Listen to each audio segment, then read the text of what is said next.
Okay, so today I wanted to talk about gramophone needles, and I've got a selection of tins and needle packets and stuff out on the bench, and the question I wanted to ask or answer or attempt to answer is should you bother with the needles in these vintage tins? I mean, clearly they're decorative. You can see they have some nice designs on. These are HMV ones. There's quite a nice Columbia one there. People do collect them for just as collectibles, really. And you know, this is one I bought actually only the other day, and that's actually quite a good price for a needle tin, £3.50. That's about the price of a cup of coffee in the UK at the minute, in a coffee shop. But what about the needles inside? And really, I think to attempt to answer that question, we need to think about, well, why needles? Why were gramophone needles sold in tins like this one here? You know, 200 loud tone needles. Why did you need so many? Because when we look at, say, sort of modern cartridges, and I mean, I've got a selection here. Show them on the other camera here. These are just cheap ones. These are just cheap ceramic type ones found in cheap record players. I've done some videos on these in the past, but let's have a look at this one here. You can see it's got a stylus, which, you know, you might call a needle. That's what goes into the record groove. It's got one on both sides actually, one for long playing vinyl or vinyl, and one for 78s. But you don't really change these. I mean, they do wear out eventually, but they don't wear out particularly quickly, so you don't really have to worry about changing them very often. Now, the problem with gramophones is that the needles actually wore out much faster, and it does surprise quite a few people to find out that gramophone needles actually were only designed to be used once. And on this tin here, you can see it says use once only. Now, obviously, it's in the manufacturer's interest, or it was in the manufacturer's interest for you to change the needle as often as you could, so that they made more money. But realistically, gramophone needles were not a big, well, I don't think gramophone needles were a big money spinner. Needles were designed to be changed every play of the record, and if you didn't, I've got an example of a record here. What would happen is the record would wear. So the needle would wear and the record would wear. And let's see if I can actually get this on camera here. Now, hopefully, if not, I have to drop a shot in. But you can see the sort of grey grooves going around. They're wear marks, and they're caused by playing with some sort of worn needle. So the sound would actually get worse, and it would chew up the record, and generally, well, the record would suffer as well. So changing the needle was actually really important. Now, it is possible to buy new needles even today, and these ones here, I think a soft tone or extra soft tone. They're 0.9mm in diameter. This is what I use most of. But I've also seen packets like this one here. I got this with a gramophone at some point. This is a sealed packet. I haven't gone to that website. I know nothing about this company, but these are medium tone ones. And here's a packet here. I don't think it's actually got anything in it anymore, but it did at one point have medium tone needles in at some point. And there's even sort of like plain packets like these as well. There's some soft tone ones. They're more soft tone. These ones here are medium tone. So these are brand new needles that can be bought relatively cheaply online, certainly in the UK. But of course, you might come across needle tins like these when buying, well, when out looking for records or maybe buying gramophones. It's not unusual to have needle tins like this in or bundled in with the gramophones. And these ones actually, this was the only box that actually came down to me through the family. As it happens, there are actually a good quantity of nice clean needles in there, and I'm reasonably confident that these are what they say on the tin. and therein really lies the issue, and that is you can't be too sure what's actually in these tins. Originally they would have been sealed with some tape like this one here, so you can see that's loud tone needles. This was the paper tape that actually sealed it shut in the factory, but it's been removed, and in here we have a quantity of needles which may well be loud tone. They don't actually look too bad. Yeah, they're probably okay. This is maybe we'll leave this one. Not sure I can get that one open easily. But let's have a look at some of these other ones here.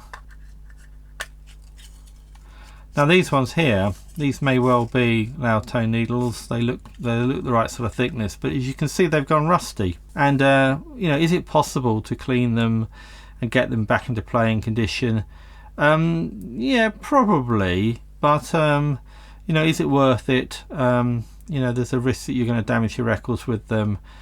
So even though they had these sort of paper liners to try to help them not go rusty, they often do. And I think there's an example here. This tin here, I mean, this may actually be sealed. It actually looks like the tape on there might be sealed. I mean, most of the rest of the tape's missing. But this tin's rusty, and I think it's rusty shut. So goodness knows what the needles in there might be like. Now, of course, it is possible to find vintage needles which are sealed. I don't have any sealed with the tape, but I've got this this packet of Duragold ones here, Columbia Duragold. These were semi-permanent needles. Now, I haven't used any of these for a couple of reasons. One, I don't really like to open vintage packets. If it's sealed, I kind of like to leave it sealed. And Duragold also. This was the idea that you could use the same needle multiple times because it was more durable. But what that does, of course, is wear the record down more than the needle. So it's just damaging the record a little bit more for the sake of not having to change the needle quite so often. And I do have some more examples of these somewhere, if I can find them. I mean, I wish I knew what was in all of these, but I don't. Where might they be? Yeah, here. And you can see that these are gold coloured, but they're also, I think, probably a little bit rusty as well. So yeah, whether it would be safe to use those, I mean, you could clean them up, but you know, the coating would probably come off, and there is some doubt actually as to how durable these durable needles were. I mean, it only had a very thin coating of some other sort of metal on them, so once that had worn off, then arguably they were no better than normal steel needles. I've not done any tests or anything, but personally I kind of avoid the gold coloured needles. I certainly would want to change them every time, and again, these are rusty. You know, it's a nice tin, but not necessarily particularly good to actually use the needles from. So what haven't I looked in actually? Like this one here. Oh yes, now this tin here, Edison Bell chromic needles. Each needle plays 10 records. So these were coated needles. You can see the gold coating on some of them, but interestingly enough, only some of them. And why is that? Well, because this is a mixture of needles, and this is another problem that you might get with needles in needle tins, and that is you've got no guarantee that what's in the tin is actually what the manufacturer put in the tin. Some people did just sort of empty the whole tin of needles into the needle cup on the gramophone, and they may have a mix of needles in there, and they sort of just put them back into the needle tin at the end. Or they took them out of one tin and then used it and put it into another tin for kind of like safekeeping, because they didn't just want to throw it straight into the rubbish. So mixed tins like this really, you know, kind of have to assume that these are used. and it's quite difficult to tell a used needle from a non-used needle. A used needle will have a small flat on the tip, and under a bright light with a magnifying glass it's often possible to see if a needle is used, but it's a lot of time and effort if you have to go through a whole tin to see whether the needles are used. So maybe we'll leave that one open just for a moment. I do have some more mixed tins somewhere. Where are we? Oh yeah, this one here, which I think I looked at or showed the tin early on. This is an Embassy loud tone needles. Now this has got, you can see in there, you know, there's some sign of rust in there. There's some red needles in there, which don't belong. So, and there does seem to be a variety of sizes of needles actually, or types of needles in there. So again, it's highly dubious as to whether they are good needles. There's every possibility they've been used. So even if they were cleaned up and sorted, you'd still be using used needles, when in actual fact you're supposed to be using fresh needles for each play. So that's that issue. So, and I think this one here demonstrates another problem. It's a very nice tin. However, yeah, there's two needles. So just because the tin says that it's got 200 on it doesn't mean that it will actually have 200 in it. Quite often these needle tins are actually empty when you buy them, but they can have, you know, a few needles. Usually a lot less than the number of needles it would have come with, which is usually 200. Now another thing I wanted to mention was actually the types of needles. I've mentioned here that these are the ones I use. These are these extra soft tone ones. I sometimes use medium tone needles. That's medium. That's medium as well. Yeah, it doesn't say on it there, but it says sort of underneath there somewhere it says medium. Yeah, it does. It says medium there. I knew it was there somewhere. I think I might have some loud tone, modern loud tone needles. I didn't bring them out actually. And I think, yeah, I don't think those are actually, oh no, they are. They say medium tone. So medium and soft tone are sort of common types that I would buy nowadays. You can still buy loud tone. However, back in the day, loud tone needles were actually quite popular. I mean, for instance, these ones here, actually they would have been soft tone by the looks of it.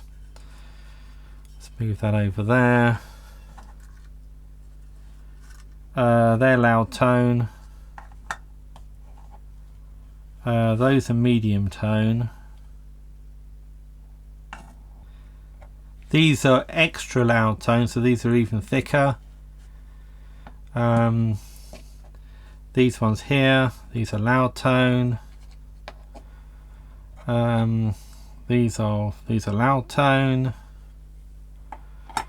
These ones here, extra loud tone.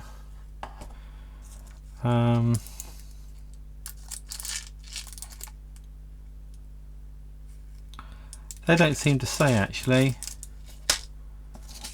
These are, I've never opened a packet of these. I've got several of these. These are miniature gramophone needles for I'm not quite sure, lightweight pickups, so maybe for electrical reproduction.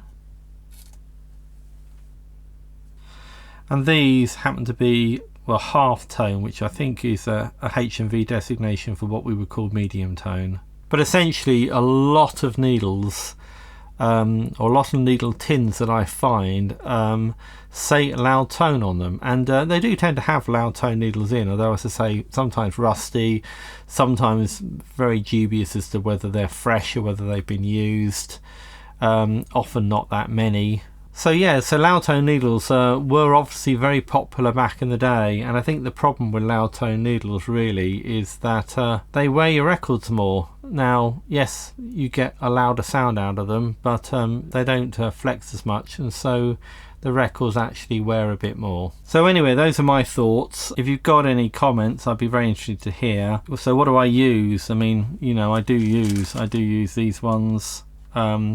This tin happened to come along at a very handy period of time when I didn't have many gramophone needles and couldn't get any more, so I did use a fair few of these. So you know, I am pleased to have got hold of some gramophone needles in the past, but largely I see these as being very much sort of collector's boxes really. I don't buy them for the needles. I sort of collect the odd one if I like the look of it. So anyway, what do you think? Let me know in the comments, and if you've enjoyed this video, then maybe you'll like this one too. So thanks for watching, and I shall see you in the next one.